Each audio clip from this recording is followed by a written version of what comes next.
Bapak Ibu, saudara-saudara sekalian, Shalom. Tuhan berkati Bapak dan Ibu semua. Saya pada hari ini diminta oleh salah satu persekutuan di Jakarta yang bernama Persekutuan Abdi Bangsa, yaitu persekutuan yang mengumpulkan atau persekutuan dari para pegawai negeri atau ASN dan pegawai BUMN. Jadi saya diminta untuk membawakan satu tema yang penting yang berjudul The Rise of Transformer. Jadi Rise of Transformer, yang dimasukkan dengan transformer di sini adalah spiritual transformer, ya. Kemudian tentu saja kalau Anda masuk di dalam website Persekutuan Abdi Bangsa itu, Anda akan mendapatkan khotbah atau renungan yang saya share pada siang tadi, ya, 27 April 2024. Namun demikian saya ingin sharing dengan Anda pada hari ini, pada saat ini, tentang tema yang sama, ya, spiritual transformer, tetapi dengan versi yang lebih pendek, ya. Jadi saya akan jelaskan kepada Anda. Nah, kalau kita ngomong tentang transformer, maka itu adalah seseorang yang bisa secara signifikan mengubah sesuatu, ya. Jadi transformer adalah seseorang yang mengubah sesuatu, dan proses transform sendiri, ya, atau transformasi sendiri itu adalah satu proses yang bersifat perubahan, ya, yang merupakan satu perubahan yang substansial, perubahan yang signifikan, atau bahkan bisa disebutkan perubahan yang radikal. Jadi kalau disebutkan spiritual transformer atau spiritual transformation, hasilnya adalah spiritual transformation adalah satu perubahan spiritual yang terjadi secara signifikan, secara radikal, atau sangat substansial dalam kehidupan seseorang. Nah, saudara-saudara sekalian, Yesus Tuhan yang kita sembah, Juru Selamat kita adalah, bagi saya, kita sebut dengan the great transformer. Jadi transformer yang paling besar di dunia ini adalah Tuhan Yesus Allah kita sendiri, ya.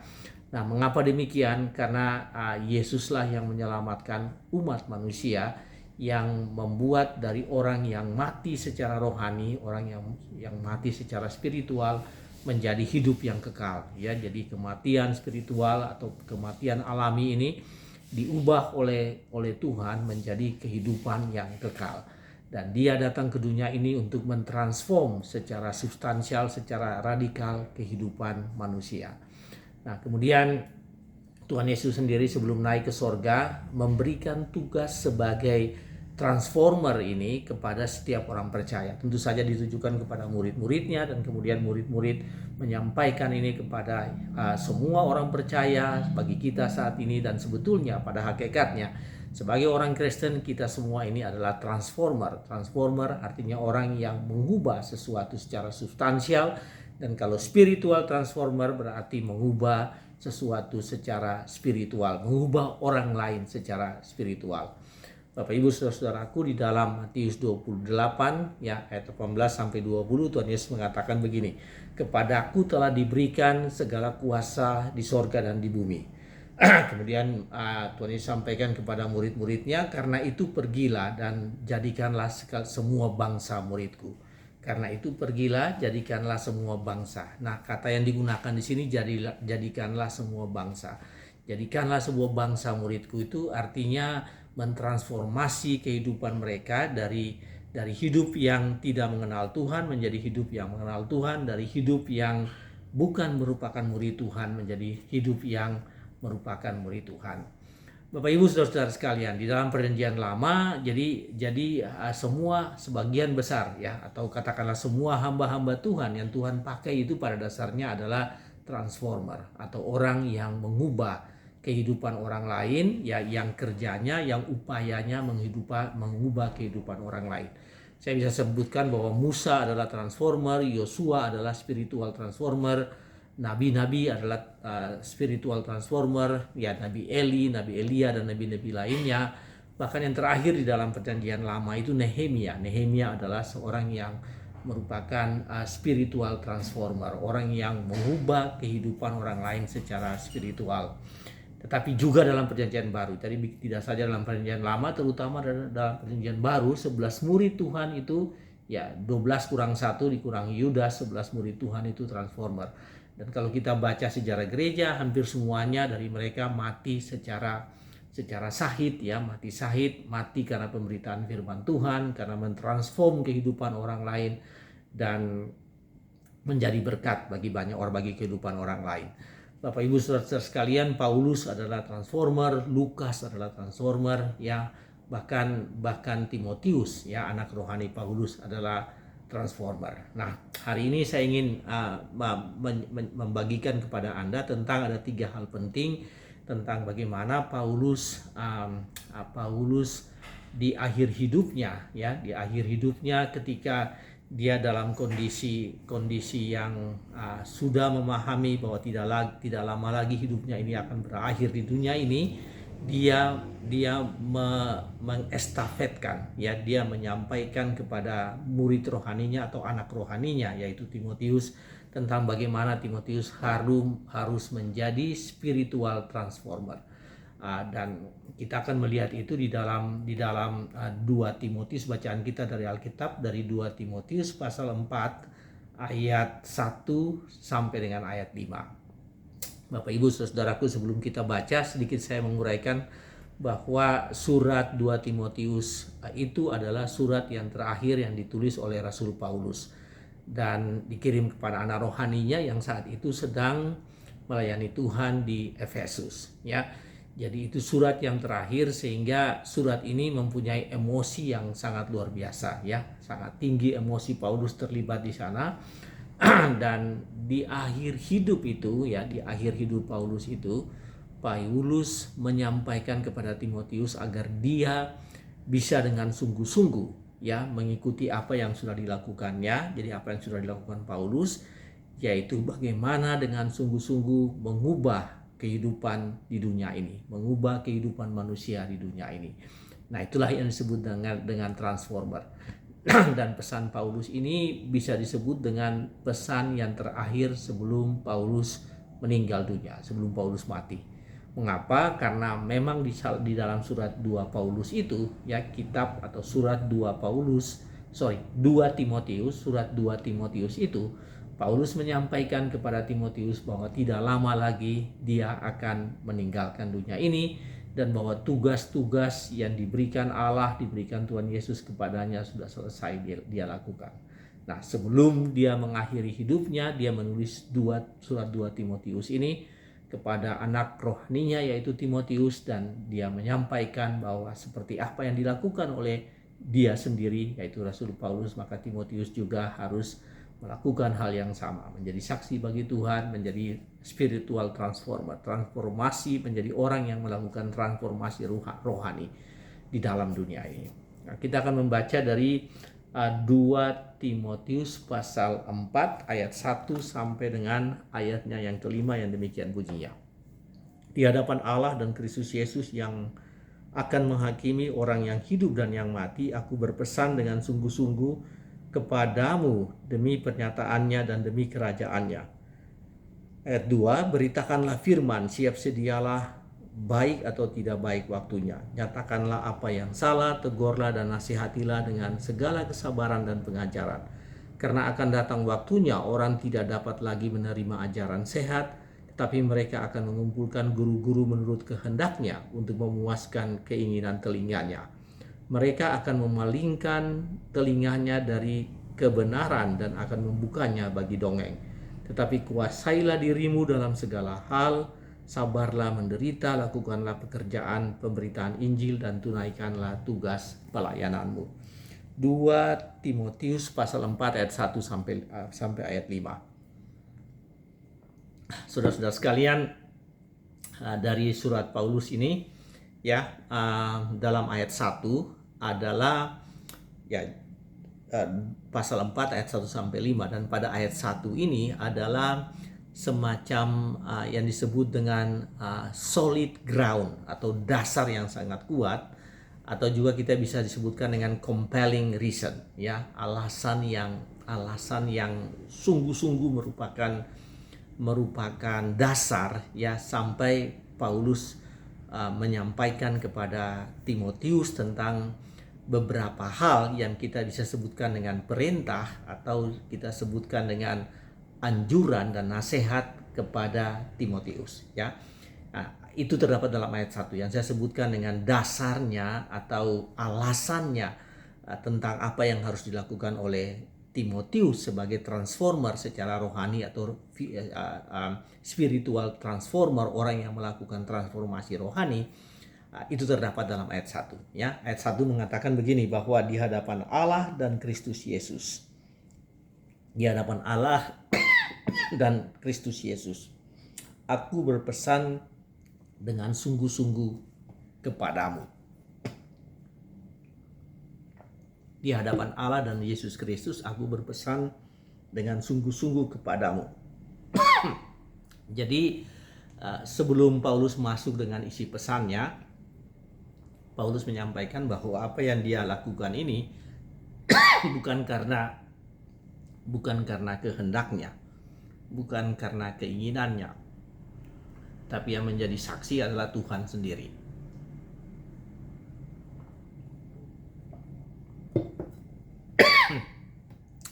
Di hadapan Allah dan Yesus Kristus, aku menasehatkan kamu.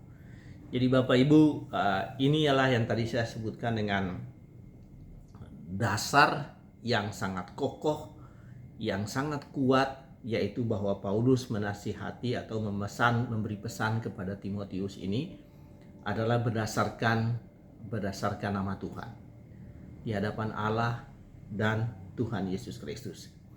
Nah, itu dasarnya. Nah, sekarang kita masuk di apa sih pesan yang disampaikan oleh Paulus kepada Timotius. Yang pertama ini yaitu yang saya sebutkan dengan rekonfirmasi mengenai tugas Timotius sebagai, atau peran Timotius sebagai orang yang melakukan transformasi rohani. Jadi rekonfirmasi. Timotius sudah tahu sebelumnya bahwa dia dipanggil untuk melayani bersama dengan Paulus, mendampingi Paulus. Jadi tugas sebagai transformer itu sebetulnya sudah diketahui oleh Timotius. Namun di bagian ini di periode itu, di masa itu, ketika Paulus sudah sampai, sudah merasakan bahwa dia sebentar lagi akan meninggalkan dunia ini, dia kembali melakukan rekonfirmasi tentang peranan itu kepada Timotius, ya, tentang peranan sebagai transformer spiritual itu. Dia melakukan itu, dia menyampaikan itu kembali kepada Timotius. Nah, inilah di dalam ayat 2 peran atau rekonfirmasi itu dilakukan. Dan apa itu rekonfirmasinya? Demi pernyataannya dan demi kerajaannya, demi pernyataan Allah, Yesus Kristus, dan kerajaan Allah. Maka dalam ayat 2 dikatakan, beritakanlah firman, siap sedialah, baik atau tidak baik waktunya, nyatakanlah apa yang salah, tegurlah dan nasihatilah dengan segala kesabaran dan pengajaran. Jadi itulah rekonfirmasi, bahwa Timotius harus menyatakan dan memberitakan firman, ya. Itu beritakanlah firman, ya. Jadi bukan ada banyak hal, ada 9, kalau Anda baca dari ayat 1 sampai 5 ini ada 9 perintah, 9 imperatif. Jadi ada kata-kata imperatif di sini, ya, kata-kata yang bersifat perintah, anjuran begitu. Ada 9, tapi yang pertama di sini dikatakan beritakanlah firman. Beritakanlah firman, bukan melakukan yang lain, tapi beritakanlah firman. Preach the gospel, preach the good news, ya. Menyampaikan firman Tuhan, beritakanlah firman Tuhan. Itu adalah rekonfirmasi tentang tugas Timotius sebagai transformer rohani. Beritakanlah firman Tuhan. Kemudian dikatakan bahwa baik atau tidak baik waktunya. Baik dan tidak baik waktunya ini artinya tidak ada time to excuse, no time to excuse. Apakah itu baik atau tidak baik, kamu harus memberitakan firman. Saudara-saudara sekalian, dikatakan kemudian ketika kamu memberitakan firman, nyatakanlah apa yang salah, tegurlah dan nasihatilah dengan segala kesabaran dan pengajaran. Saudara, frasa ini ingin menyampaikan bahwa ketika memberitakan firman itu, tegurlah apa yang salah. Bapak Ibu, saya memperhatikan bahwa otoritas mimbar itu seringkali atau pada saat ini jarang digunakan untuk menegur apa yang salah. Padahal menegur apa yang salah, menyatakan kesalahan yang dilakukan oleh umat manusia, oleh jemaat, itu harus dilakukan dari mimbar, ya. Dalam memberitakan firman ada komponen, ada aspek yang disebutkan dengan tegurlah apa yang salah, ya. Jadi apa yang disebut dengan sin to confess, dosa yang harus diakui itu harus disampaikan dari mimbar, ya, dalam berkhotbah kepada jemaat agar jemaat menyadari itu. Error to correct atau error to avoid itu adalah hal-hal yang harus disampaikan, bukan hanya janji yang bisa diklaim oleh jemaat. Seringkali kita hanya berkhotbah dengan hanya menyampaikan janji-janji, tapi jarang kita menyampaikan bahwa ada dosa-dosa yang harus diselesaikan, harus ada dosa-dosa yang harus diakui kepada Tuhan. Nah, di sini Paulus berkata kepada Timotius, ketika kamu menyampaikan firman Tuhan, maka nyatakanlah apa yang salah dan tegurlah dan nasihatilah jemaat. Bapak Ibu saudara-saudara sekalian, kemudian dikatakan di sini bahwa kamu harus melakukan itu, beritakan firman itu dengan segala kesabaran dan pengajaran. Jadi menyampaikan firman Tuhan dengan penuh kesabaran, tapi juga dengan pengajaran. Jadi memberitakan firman Tuhan itu adalah satu proses pengajaran, ya, kepada jemaat, dan itu harus dilakukan dengan tetap rendah hati, bergantung pada Tuhan, atau tetap dengan kesabaran yang tinggi menyampaikan firman Tuhan kepada jemaat. Nah, saudara-saudara sekalian, apa ini artinya bagi kita? Ini artinya bagi kita bahwa apapun status kita sebagai orang percaya, yang tadi saya sebutkan, orang-orang yang telah ditransformasi oleh Tuhan, dan karena kita telah ditransformasi oleh Tuhan, maka kita adalah orang-orang yang melakukan pekerjaan transforming, ya, transformasi, atau kita adalah para transformer. Anda dan saya ini adalah transformer. Dan apa artinya bagi kita, ya, hidup sebagai transformer? Hidup sebagai transformer itu yaitu kita harus memberitakan firman Tuhan. Apapun keadaan Anda, status Anda, apapun posisi Anda, apapun status Anda dalam masyarakat, maka Anda tetap dipanggil untuk menyampaikan firman Tuhan dan menjadi transformer. Dan transformer itu adalah ketika Anda menyampaikan firman Tuhan, ya. Jadi tidak ada orang yang berubah secara spiritual selain mendengarkan firman Tuhan, ya. Membaca firman Tuhan tetapi mendengarkan firman Tuhan itu juga utama. Jadi memberitakan firman Tuhan supaya orang lain itu mendengarkan firman Tuhan dan orang lain itu berubah, mengalami transformasi. Dan transformasi itu hanya terjadi apabila seseorang mendapatkan firman Tuhan, mendengarkan firman Tuhan secara benar. Jadi apa artinya bagi kita? Jadi pesan pertama bagi kita bahwa setiap orang itu adalah transformer. Dan ketika dia sebagai transformer, apa yang harus dia lakukan? Yaitu memberitakan firman Tuhan. Bapak Ibu, itu yang pertama, ya, yang terambil tadi dari ayat 2 dari 2 Timotius pasal 4 ayat 2. Nah, sekarang itu yang pertama, itu rekonfirmasi bahwa setiap orang percaya, anak-anak Tuhan, murid-murid Kristus itu adalah seorang transformer secara spiritual. Jadi seorang yang melakukan transformasi rohani. Nah, yang kedua yaitu akan diambil dari ayat 2. Kalau kita baca ayat 3, ya, ayat 3 dari bacaan kita ini yang menjelaskan, ayat 3 dan ayat 4 yang menjelaskan tentang urgensi bahwa pada saat ini kamu harus melakukan transformasi spiritual. Kamu harus melakukan pekerjaan transformasi secara spiritual. Mengapa? Karena kita berpacu dengan waktu. Nah, mari saya ingin membaca sekali lagi dari ayat 3, ya. Ayat 3 mengatakan begini. Jadi kalau ayat 2 tadi, beritakanlah firman ya, baik tidak baik waktunya. Kemudian pada ayat 3 mengatakan karena akan datang waktunya orang tidak dapat lagi menerima ajaran sesat. Nah, saudaraku, frasa karena akan ada datang waktunya ini menjelaskan tentang urgensi itu, ya.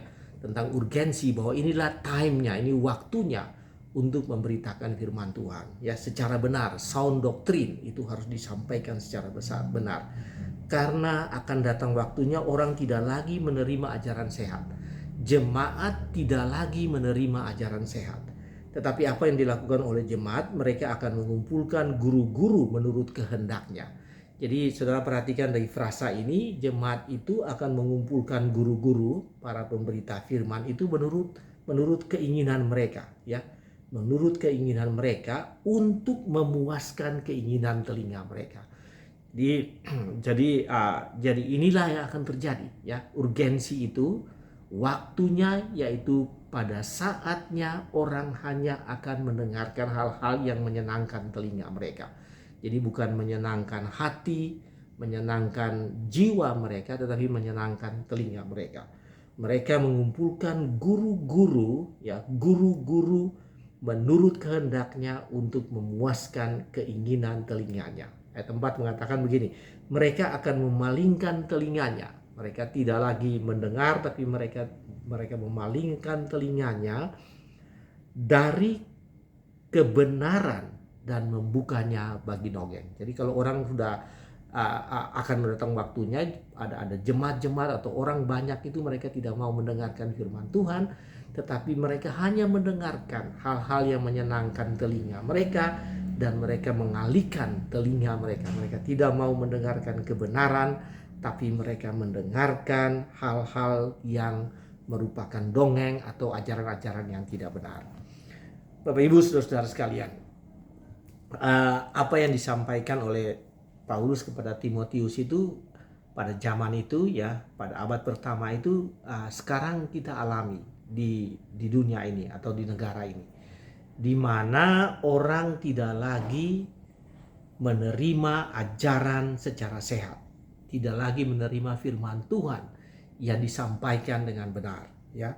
Mereka mengumpulkan guru-guru, jadi para pelayan Tuhan, kalau disebutkan dengan para pengkhotbah, mereka tidak lagi berkhotbah dengan benar, karena mereka berkhotbah sesuai dengan, mereka mengajar sesuai dengan apa yang mereka pikirkan dan sesuai dengan kehendak mereka, dengan emosi, dengan motivasi yang mereka punya, dan bukan kebenaran firman Tuhan, atau tidak menyampaikan firman Tuhan secara utuh dan secara benar kepada jemaat. Nah, jadi ada dua sisi. Ada sisi jemaat yang tidak mau mendengarkan, dan ada sisi para pelayan yang tidak menyampaikan dengan benar. Nah, itulah yang terjadi saudara sekalian. Karena itu Paulus mengatakan kamu harus memberitakan firman Tuhan. Bapak Ibu, kalau saudara perhatikan apa yang terjadi di sekitar kita, maka Anda akan melihat bahwa ada banyak pelayan-pelayan Tuhan yang menggunakan mimbar sebagai panggung stand up comedy. Ada banyak pelayan-pelayan yang menyampaikan firman Tuhan, membuat orang itu tertawa, ya. Kesakralan mimbar itu diabaikan, dan menggunakan kesempatan di atas mimbar itu untuk menyampaikan hal-hal yang tidak berdasarkan firman Tuhan. Kalau Anda perhatikan dan kalau Anda mendengar di banyak medsos belakangan ini, bahkan ada banyak pelayan Tuhan atau ada pelayan Tuhan yang memutarbalikkan firman Tuhan, ya, demi untuk kepentingan dirinya sendiri, demi untuk kepentingan kelompoknya atau organisasi, maka dia mempelintir firman Tuhan dan menggunakan firman Tuhan itu dengan tujuan untuk kepentingan diri dia sendiri, ya, atau kepentingan keluarganya, kepentingan organisasinya, bukan untuk memuliakan nama Tuhan. Nah, di sebaliknya jemaat pun sepertinya mereka sangat senang. Jadi kalau kita perhatikan jemaat-jemaat yang banyak di negara ini, di Indonesia ini sangat senang dengan khotbah-khotbah yang bukan pengajaran firman Tuhan, tetapi panggung khotbah yang disampaikan dari panggung, ya, dari depan, dari stage yang diatur sedemikian rupa, yang membuat orang hanya menyenangkan telinganya, bukan menyenangkan hatinya. Firman Tuhan tidak sampai di hatinya, tapi sampai di telinganya saja, dan kemudian dengan sekejap apa yang disampaikan itu dilupakan. Mengapa? Karena memang bukan firman Tuhan yang diberitakan. Saudara-saudara sekalian, akibatnya apa? Akibatnya itu ya memang gereja persekutuan dikelola bukan dengan tujuan memuliakan nama Tuhan, tapi dengan orientasi finansial, dengan orientasi profit, dan dengan orientasi kepentingan tertentu yang bukan untuk memuliakan nama Tuhan. Mengapa itu terjadi? Karena saatnya ya orang tidak memperhatikan ajaran yang benar, orang melupakan ajaran yang benar, jemaat melupakan ajaran yang benar. Di sisi lain para pelayan mereka menyampaikan juga hal-hal yang hanya menyenangkan jemaat, di twisting, dimodifikasi firman Tuhan itu, diputar-balikan firman Tuhan itu, sehingga hanya hal-hal yang menyenangkan jemaat yang disampaikan. Bapak Ibu Saudara sekalian, saat ini urgensi untuk memberitakan firman Tuhan secara benar itu sangat tinggi di Indonesia. Dan karena itu sebagai orang-orang yang telah diselamatkan Tuhan dan dipanggil Tuhan sebagai spiritual transformer, orang yang melakukan transformasi spiritual di tempat Anda masing-masing, maka Anda harus berbuat sesuatu. Ya, saya ingin menyampaikan ke Anda harus berbuat sesuatu. Kalau Anda itu berada di persekutuan, maka Anda harus melayani persekutuan itu dengan sungguh-sungguh. Dengan cara apa? Dengan cara bahwa firman yang disampaikan, bahwa mimbar, bahwa kesempatan menyampaikan khotbah yang disampaikan itu adalah menyampaikan firman Tuhan, bukan menyampaikan hal-hal yang lain. Nah, itu yang paling. Dan kalau Anda itu seseorang yang aktif di persekutuan di gereja, maka sudah saatnya Anda mengelola gereja, tata kelola gereja persekutuan Anda itu sedemikian rupa, sehingga dari mimbar yang diberkati Tuhan itu hanya firman Tuhan yang disampaikan. Bapak Ibu, itu adalah hal yang kedua. Jadi mengapa Paulus menyampaikan kepada Timotius bahwa dia itu adalah orang yang melakukan reformasi spiritual, ya, reformer secara spiritual, ya. Yang pertama tadi yaitu bahwa dia harus memberitakan firman, bukan menyampaikan hal yang lain. Beritakanlah firman, preach the gospel, preach the good news, ya, preach Jesus Christ, ya. Sampaikan firman Tuhan itu, ceritakan tentang pekerjaan Tuhan Yesus. Yang pertama itu. Yang kedua tadi bahwa sekarang saatnya, ya, tidak bisa menunggu lagi, karena sekarang saatnya atau urgensinya pada saat ini kita harus, setiap anak-anak Tuhan, setiap orang yang merasa telah atau mengalami keselamatan dari Tuhan Yesus itu harus melihat bahwa saat ini, hari ini, saat ini dia harus mengambil bagian, mengambil peranan di dalam memberitakan firman Tuhan secara benar. Nah, hal yang ketiga Bapak Ibu dari ayat yang kelima, ya, 2 Timotius pasal 4 ayat kelima, yang bunyinya demikian. Tetapi kuasailah dirimu. Nah, saudara, pasal ayat 5 ini diawali dengan kata tetapi kuasailah dirimu. Jadi Paulus menerangkan kepada Timotius bahwa pada zamannya, nanti pada waktunya orang tidak lagi mendengarkan firman Tuhan, para pengajar juga tidak menyampaikan firman Tuhan, para pengkhotbah tidak menyampaikan firman Tuhan dengan baik. Tetapi kemudian di dalam ayat 5 Paulus mengatakan tetapi kuasailah dirimu. Nah, kata tetapi ayat ini diawali dengan kata tetapi, dan tetapi itu artinya satu kontra argumen, ya, sesuatu yang U-turn. Kalau Anda menuju ke satu arah, maka kata tetapi itu artinya Anda berbalik dan Anda tidak sama dengan arah Anda sebelumnya. Jadi ketika Paulus mengatakan biarlah orang lain menyampaikan bukan firman Tuhan, menceritakan hal-hal yang memberikan rasa kepada telinga, yang menyenangkan telinga jemaat, biarlah orang yang ada di sekitarmu melakukan itu, tetapi kamu harus memberitakan firman Tuhan. Saudara, saya ingin membaca dari ayat ini, ya, tetapi kamu kuasailah dirimu. Kuasailah dirimu ini artinya kamu harus bisa tidak tergoda, ya, tidak terpancing, tidak ikut-ikutan dengan apa yang dilakukan oleh orang lain, ya.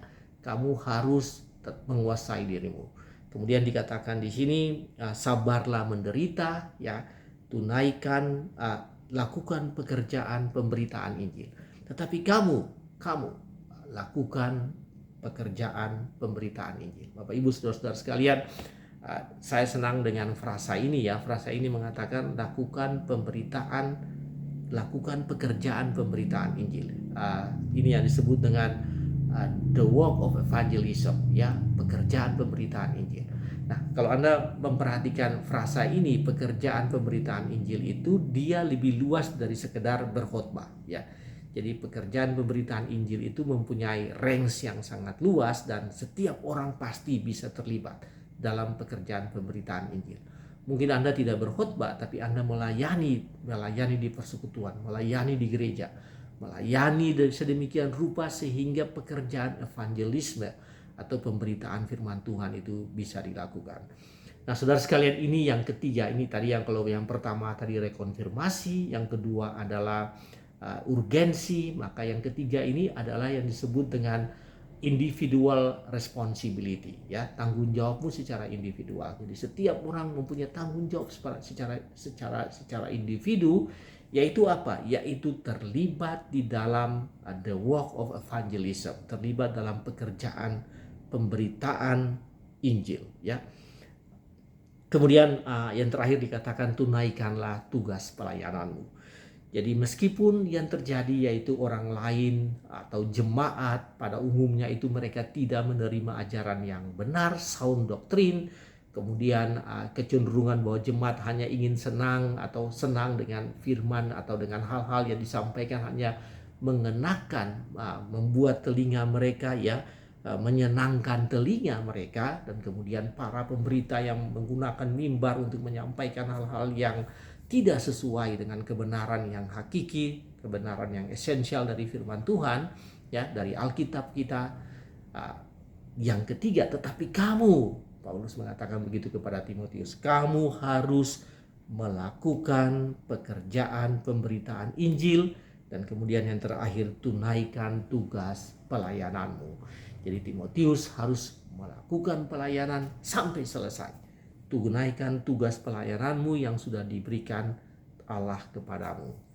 Bapak Ibu saudara-saudara sekalian, tunaikan tugas pelayanan, fulfill your ministry sampai tuntas. Jangan tinggalkan, jangan berhenti di jalan, tetapi melakukan itu sampai tuntas. Dan itu adalah individual responsibility dari setiap orang, ya.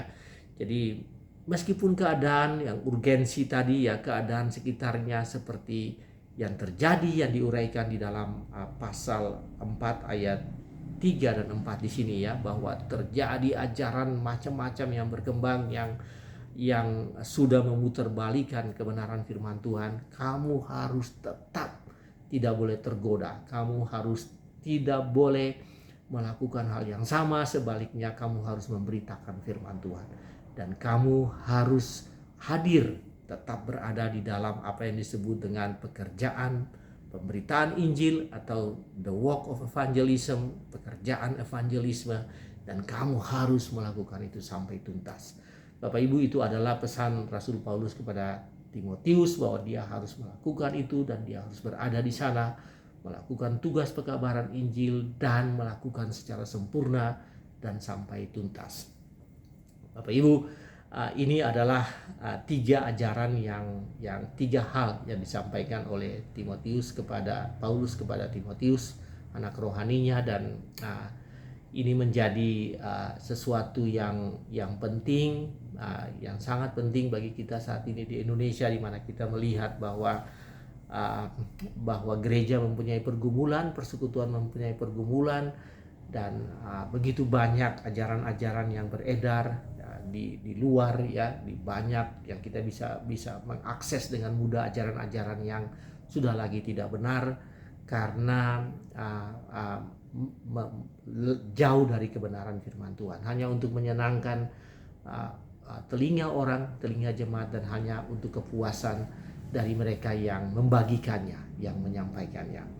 Pada hari ini, sebagai orang percaya, sebagai murid Kristus, Anda dipanggil untuk menyampaikan menjadi apa yang disebut transformer, ya, menjadi spiritual transformer. Anda dipanggil, Anda terpanggil, atau Anda adalah spiritual transformer, orang yang melakukan pembaharuan atau transformasi secara spiritual, dan Anda dipanggil untuk melakukan tugas itu, ya. Nah, pertanyaannya begini, bagaimana transformasi bisa terjadi? Bagaimana transformasi sosial bisa terjadi?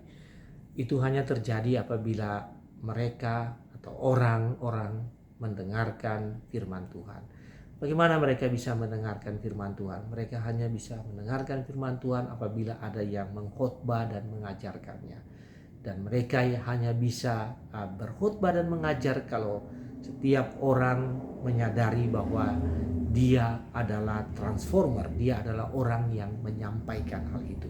Dia adalah orang yang membagi kebenaran firman Tuhan itu. Karena itu pada hari ini Bapak Ibu Saudara sekalian, sebagai anak-anak Tuhan, sebagai orang percaya, sebagai murid-murid Tuhan, seperti Paulus yang adalah murid Tuhan Yesus, dan kemudian Timotius yang percaya kepada Kristus dan adalah anak rohani dari Timotius. Timotius adalah anak rohani dari Paulus. Anda dan saya juga adalah anak-anak Tuhan, murid-murid Tuhan yang harus menjadi transformer, orang yang melakukan transformasi secara spiritual di tempat kita masing-masing. Mulai hari ini sadarlah bahwa kita ini adalah transformer secara spiritual, dan kita harus melakukan itu dalam kehidupan kita, karena saatnya sekarang ini. Inilah waktunya untuk kita melakukan itu. Hari ini Anda diutus menjadi transformer secara spiritual, secara rohani di tempat Anda masing-masing. Tuhan Yesus berkati. Amin.